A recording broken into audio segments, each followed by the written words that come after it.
Our final section over here is, I like to, I don't mind diet sodas. I have like probably one a day. I just try to limit the amount that you have. I don't necessarily think that your fake sugars are going to be the death of you. Everything's about keeping balance.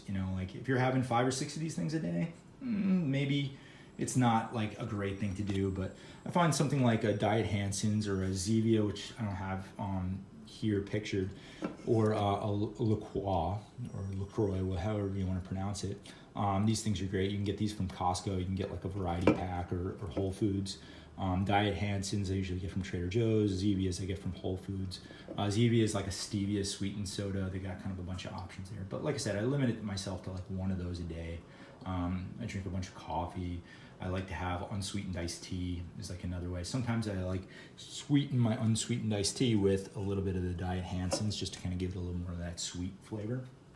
And then also I kind of talked about earlier, just if you're gaining weight or you're trying to like add more calories into your diet, another kind of like easy way to do that is with cereal. I don't have the box here, but this is just like a Trader Joe's cereal that I had.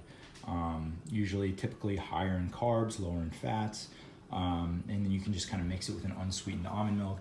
Like I said, one of the reasons why I use the unsweetened one is because it just has much less sugar in it. So I think this is like around 30 calories per cup, 2.5 grams of fat. So tastes okay. It's not like having milk. Milk is like a lot of sugar in there. So just kind of like makes things a little bit more palatable.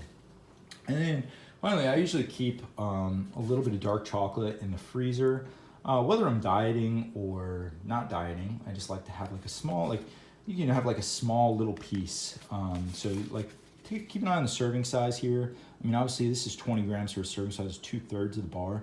Sometimes I find with dark chocolate that I can have a small piece and be satisfied versus like milk chocolate, I kind of always want more. Like I'm kind of craving more of it. So, but like I said, dark chocolate, this is like an 85-15 or 85% cacao. So it's a lower sugar, which I think is for me is like, so this is only about 6 grams or 13 carbs, about 6 grams of sugar.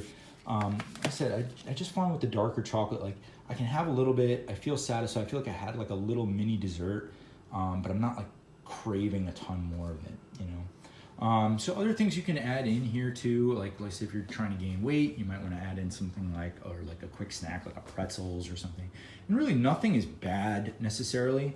It's just how does it fit in your overall calories and macros, protein, carbs, and fats? Like where does everything fit in? And that's where you use something like a MyFitnessPal to kind of weigh, just kind of measure things out and make sure that you understand how much you're having, because that's usually the big thing for most people is they might be eating really well. Like you can have all of this stuff and it's healthy, right?